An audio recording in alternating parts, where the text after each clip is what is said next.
Muy amados hermanos, estimados amigos, un gozo que podamos compartir este tiempo para ustedes y yo tener palabra del Señor para nuestras vidas.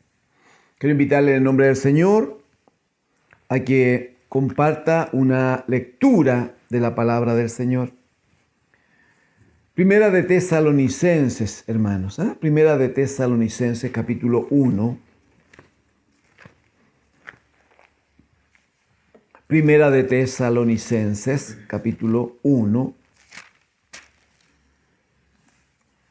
Vamos a trabajar allí los versículos 2 y 3, por favor. Versículos 2 y 3. En el nombre del Señor, dice el apóstol, damos siempre gracias a Dios por todos vosotros, haciendo memoria de vosotros en nuestras oraciones, acordándonos sin cesar delante del Dios y Padre nuestro de la obra de vuestra fe, del trabajo de vuestro amor y de vuestra constancia en la esperanza en nuestro Señor Jesucristo. Versículo número 3, por favor, repítalo conmigo si puede. Dice, acordándonos sin cesar delante del Dios y Padre nuestro. ¿De qué se acuerda el apóstol? De la obra de vuestra fe, del trabajo de vuestro amor y de vuestra constancia en la esperanza en nuestro Señor Jesucristo. Hay, amados hermanos, sabemos que esta carta a los hermanos tesalonicenses, que es una de las primeras cartas que escribe el apóstol Pablo, él hace notar al inicio de la carta, ¿no? Hace notar cómo es que la iglesia de Tesalónica ha vivido tiempos no fáciles, más bien difíciles. Habla de las tribulaciones en que la iglesia se ha ido desarrollando, y el apóstol hace notar aquí, dice claramente que él reconoce, él y los hermanos, ¿no? Silvano y Timoteo, dice que siempre ellos se acuerdan acerca de estos tres elementos de la vida, hermanos, de un hijo de Dios, que claramente entendemos, por gracia del Señor, no pueden ni deben faltar. Habla entonces de la obra de vuestra fe, del trabajo de vuestro amor y de la constancia en la esperanza en nuestro Señor Jesucristo. Esto es claramente en las cartas apostólicas, hermanos, una constante.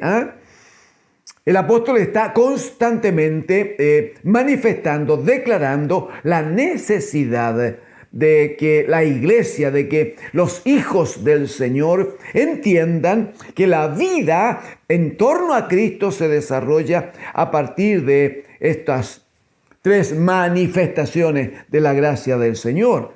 Si usted me acompaña, por ejemplo, a Primera de Corintios, en el capítulo 13, un texto que la iglesia del Señor conoce, pero que debemos aplicar hoy. Primera de Corintios, capítulo 13, versículo 13, dice, y ahora permanecen la fe, la esperanza y el amor. Estos tres, pero el mayor de ellos es el amor. El orden con que el apóstol aquí habla de la fe, la esperanza y el amor es levemente distinto al orden de Primera de Tesalonicenses, porque el objetivo del apóstol en la carta a los Corintios, cuando habla de fe, de esperanza y termina en amor, tiene que ver con la palabra que luego va a manifestarse, ¿no? Y la consecuencia que tiene también en la vida de un hijo de Dios. Sabemos que siendo la fe, la esperanza y el amor dones del Señor, manifestación de la gracia del Señor, sabemos que la fe es temporal. La necesitamos aquí y ahora, mientras vivimos el reino de Dios en la tierra, esperando la manifestación del bendito Hijo para nuestra vida eterna con Él. Aquí necesitamos la fe, porque la fe es la certeza de lo que se espera y la convicción de lo que aún no vemos. Pero cuando lo que se espera haya llegado a nosotros y cuando lo que no vemos le veamos claramente, la fe no será necesaria. Lo mismo la esperanza. Esperamos la manifestación de Cristo. Esperamos que Él venga por nosotros. Esperamos que se establezca el reino eterno del Señor. Pero cuando eso ya sea una realidad en nuestra nueva forma de vida, claramente no va a ser necesario esperar nada. El apóstol va a decir, porque las cosas que vemos, dice él, no necesitamos esperarlas. Claramente es de esa manera. Sin embargo, en este orden que da el apóstol a los Corintios en el capítulo 13, él culmina con lo del amor. Entendemos claramente, porque el amor, siendo un don del Señor, siendo una manifestación también de su gracia, el amor permanecerá para siempre. El amor permanecerá cuando estemos en la presencia de Dios. El amor permanecerá cuando seamos parte del reino eterno de Dios. El amor permanecerá cuando veamos a nuestro Dios y Padre y a Jesucristo nuestro Señor. ¿Y por qué va a permanecer? Porque estaremos en la presencia de Dios con cuerpos glorificados, con mentes absolutamente espirituales. Habrá una comunicación directa entre Dios y nosotros, Él como Padre, nosotros como sus hijos. Se cumplirá en esos tiempos aquella palabra de Efesios capítulo 4, versículo 13, donde dice que nosotros debemos llegar a la unidad de la fe, del conocimiento del Hijo de Dios, dice a la estatura del varón perfecto. Allí se cumplirá que seremos semejantes al bendito Hijo de Dios. En esa relación y en esa unidad de espíritu, claramente, sabiendo que Dios es amor, ese amor de Dios será una parte integrante de nuestras vidas, porque nosotros estaremos viviendo una dimensión distinta por la gracia del Dios de los cielos. Por tanto, entonces dirá el apóstol aquí a la iglesia de los Corintios, hermanos, va a decir, ahora permanecen la fe, la esperanza y el amor, estos tres, pero el mayor de ellos es el amor. Cuando escribe el apóstol a los colosenses, hermanos, Colosenses, en el capítulo 1, usted me puede acompañar, por favor, a el versículo 3. Colosenses capítulo 1, versículo 3.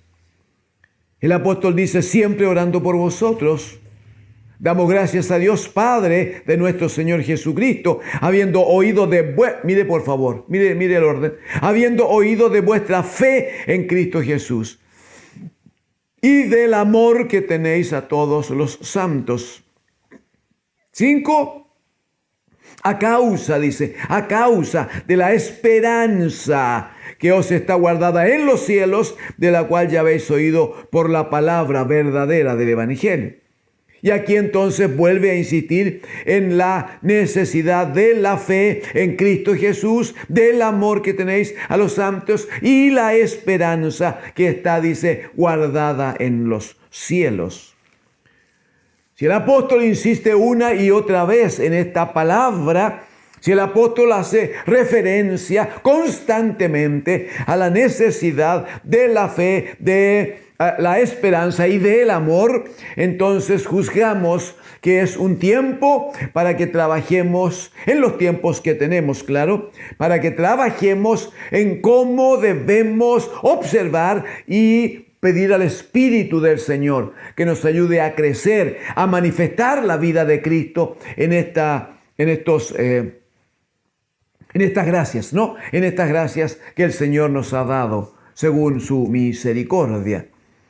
El primer elemento nombrado aquí, entonces, estoy en Primera de Tesalonicenses, capítulo 1, versículo 3, acordándonos sin cesar delante del Dios y Padre nuestro, dice, de la obra de vuestra fe, de la obra de vuestra fe. No debo y no tengo el tiempo hoy para hablar de la fe como tal, si bien ya hemos citado esa definición que está dispuesta allí en Hebreos 11:1, que la fe es la certeza de lo que esperamos, ¿no? Hay en el capítulo 10, allí mismo en Hebreos, al terminar el capítulo, hay antecedentes muy hermosos y muy claros cuando dice que está escrito que el que ha de venir vendrá y no tardará. Bueno, claramente hay una instrucción, hay una palabra revelada allí, que lo que espera la iglesia nunca es otra cosa sino que Cristo, el Señor, venga por nosotros. Y en ese contexto, la fe es la certeza de lo que esperamos, la certeza de el que esperamos, al que esperamos, la certeza de que Cristo el Señor viene por nosotros. Amén al Señor. También entendemos, y por eso no entramos en eso estos días, entendemos que no es posible agradar a Dios sin fe, como está escrito en Hebreos capítulo 11, versículo 6. También entendemos que la fe es una forma de vida, por lo que explica Pablo a los Romanos en el capítulo 1, cuando dice que el justo por la fe vivirá. Por tanto, si usted le saca la fe, bueno, le saca el contacto, le saca la comunión con Cristo, y sin Cristo no hay vida, no hay vida, no hay forma de seguir adelante. Entonces queremos usar los minutos que tenemos para trabajar ahora aquí en la obra de vuestra fe, dice el apóstol, la obra de vuestra fe. Y si usted me acompaña al Evangelio de Juan, capítulo 6, Evangelio de Juan, capítulo 6, el Señor Jesucristo, luego de trabajar con la multitud para entregarles la palabra del reino, en el versículo número 29, hermanos, 28 y 29, por favor. El versículo 28, entonces, las gentes le dijeron al Señor, ¿qué debemos hacer para poner en práctica las obras de Dios? ¿Qué debemos hacer para poner en práctica las obras de Dios? Verso 29, respondió Jesús y les dijo, esta es la obra de Dios, que creáis en el que Él ha enviado, que creáis en el que Él ha enviado. Y si usted observa en el verso 29, entonces lo que hace el Señor es unir la obra a la fe para que tenga un sentido delante de Dios el Padre. Lo que está diciendo Jesucristo es que no hay aquí muchas obras que hacer, porque el hombre podría intentar buscar muchas obras, hacer muchas obras, llenarse de actividades, algunas que parecerían buenas, algunas que socialmente son admiradas, pero no son las obras que el hombre hace las que lo acercan al Señor. Hay una gran obra que es la primera, pero que debe ser permanente en la vida de cada creyente, en la vida de cada hijo de Dios. Es la obra de la fe, es venir a Cristo y es creer en Jesucristo como el Señor de nuestras vidas. Es venir y creer que Jesucristo es el Señor.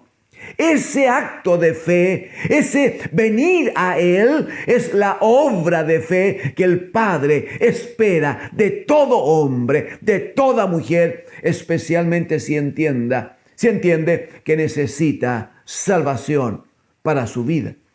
La primera obra, entonces, de que estamos hablando es venir a Cristo y entregar su vida a Él. Es creer en Él, que Él es el Señor, que Él es el Salvador del mundo.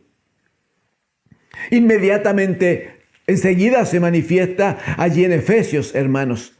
Efesios capítulo 2. El versículo número 10, hermanos. Efesios capítulo 2, versículo 10. Va a decir a aquellos que ya estamos en Cristo, no hay duda. No es para cualesquiera, es para los que estamos en Cristo, para los que hicieron la primera obra de fe. Va a decir en el verso 10, porque somos nosotros, los hijos de Dios, por su gracia, porque somos hechura suya. Somos hechura de Dios, creados en Cristo Jesús para buenas obras, creados en Cristo Jesús para buenas obras, las cuales Dios preparó de antemano para que anduviésemos en ellas. Lo que está manifestando el apóstol aquí es que un hijo de Dios, un hombre que ya está en Cristo, debe reconocer que la nueva vida que tiene no corresponde a un quehacer suyo, a un trabajo suyo, a un esfuerzo personal, sino que se ha manifestado en nosotros una nueva creación. Lo dirá el apóstol a los Corintios en la segunda carta. Si alguno está en Cristo, va a decir, nueva criatura, nueva creación es. Bueno, pues bien, el punto es, dice, porque nosotros, estando en Cristo, ¿ven? Nosotros, dice, somos hechura de Dios. Él nos ha vuelto a crear. Él ha hecho en nosotros un nuevo hombre, una nueva mujer. Somos hechos de Él y por Él, pero dice, creados en Cristo Jesús. Creados en su cuerpo, creados en su gracia, creados por su palabra. ¿Y por qué el Padre nos crea en Cristo su Hijo? Dice, para buenas obras, las cuales Dios preparó de antemano para que anduviésemos en ellas. Esas obras que el Padre preparó en Cristo su Hijo son las obras en que el Padre desea que nosotros andemos. Entonces aquí observamos una cosa interesante, que es lo que Pablo reconoce en la iglesia de Tesalónica, y es que la iglesia del Señor no se mueve por obras propias. La iglesia del Señor no se mueve por lo que le gusta hacer, por lo que le provoca ciertas cuestiones afectivas, emocionales, por lo que le provoca ciertos estados de éxtasis. Entonces dice, esto está bonito. Perdón. La iglesia del Señor no anda en sus propias obras, sino que anda en las obras que Dios el Padre preparó de antemano en Cristo su Hijo para que andemos en ellas. Significa claramente que nuestra vida, cuando hablamos de obra de fe, es un hacer en obediencia las cosas que Dios ha dispuesto para nosotros. Porque si no hay obediencia a una instrucción, a una palabra del Señor, entonces no hay fe, amado hermano. No hay fe. Un ejemplo precioso, conocido, sí, pero debemos una vez más volver a tocarlo, aunque sea en forma breve. Génesis capítulo 12, hermanos, Génesis capítulo 12.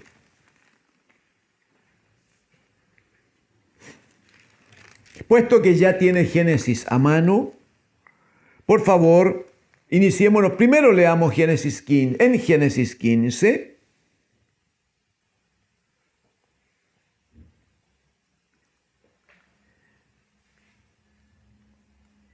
Génesis capítulo 15, amados hermanos. El versículo número 6, versículo número 6.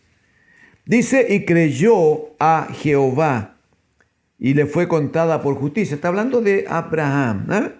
Al comienzo del versículo 4 dice, luego vino a él, a Abraham todavía. Vino a él palabra de Jehová diciendo, no te heredará el criado, sino un hijo tuyo será el que te heredará. verso 5. El Señor lo llevó afuera y le dijo, mira ahora los cielos y cuenta las estrellas, si las puedes contar. Y le dijo, así será tu descendencia. Y a esa palabra que le da el Señor, dice, y creyó a Jehová, y le fue contado por justicia. Creyó Abraham, creyó a la palabra del Señor, creyó a la palabra que el Señor le daba.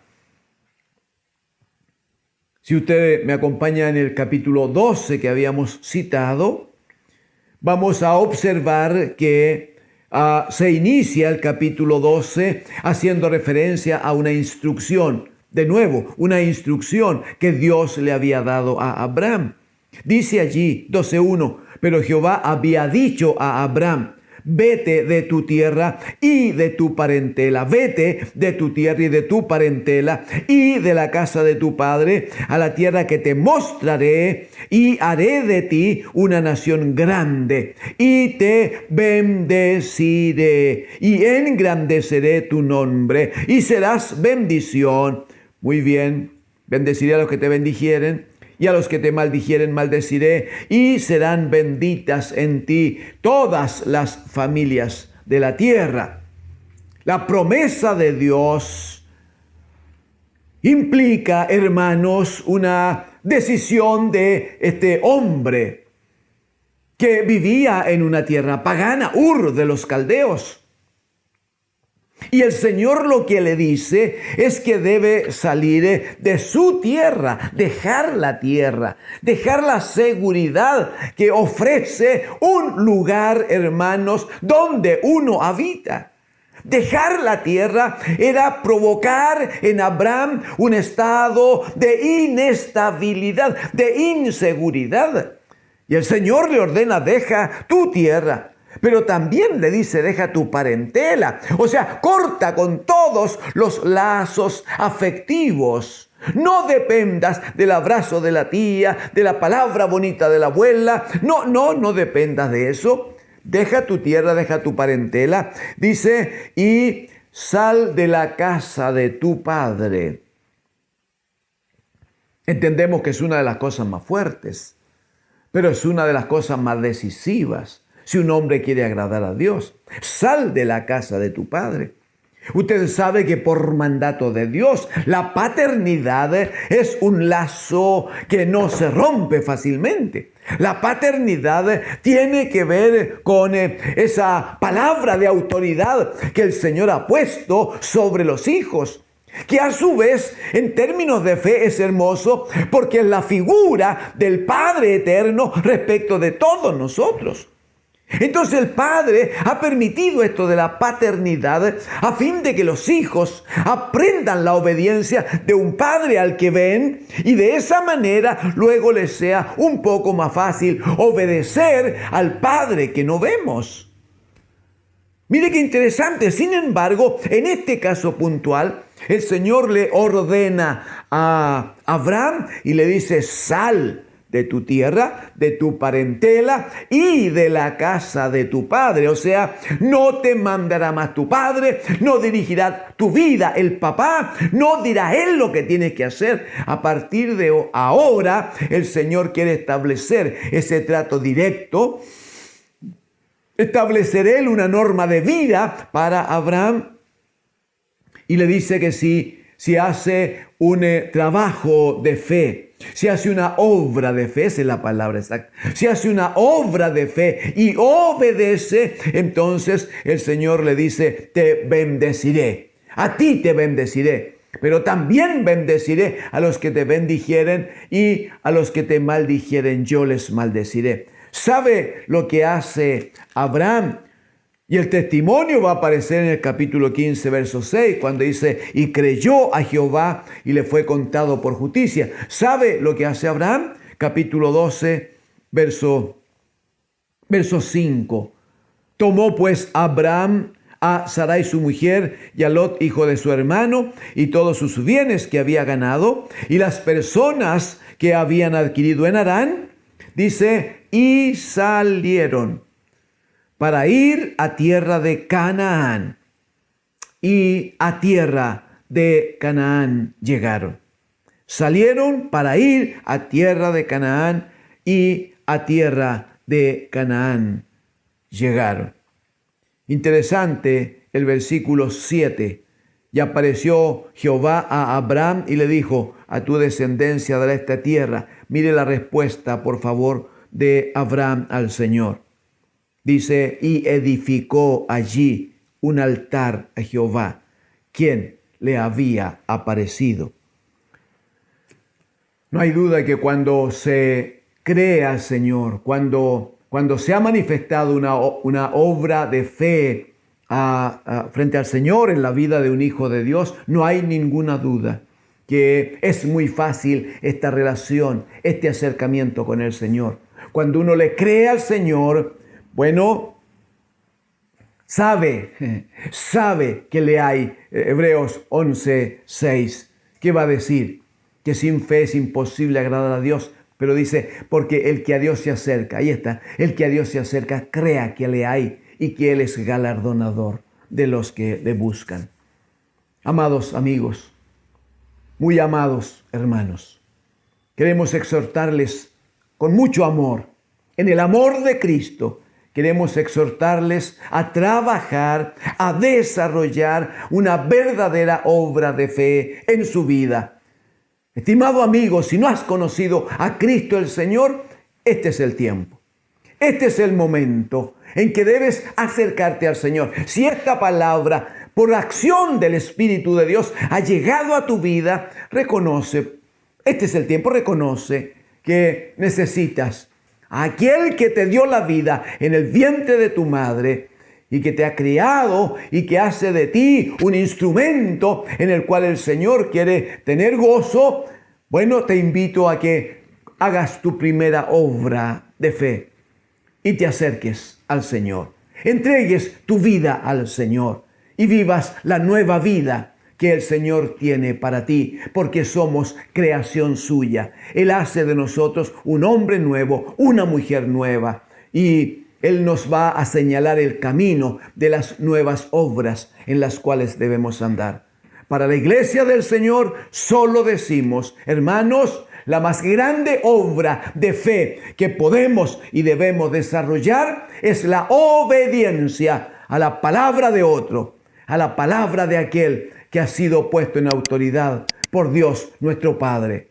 Si no hubiere obediencia a su palabra, entonces no hay obediencia a aquel que nos ha dado su palabra. Y si no hay obediencia a Dios, es porque no hay fe en nuestras vidas. Y sin fe no se podría agradar al Señor. Ruego que el Señor bendiga sus vidas. Amén.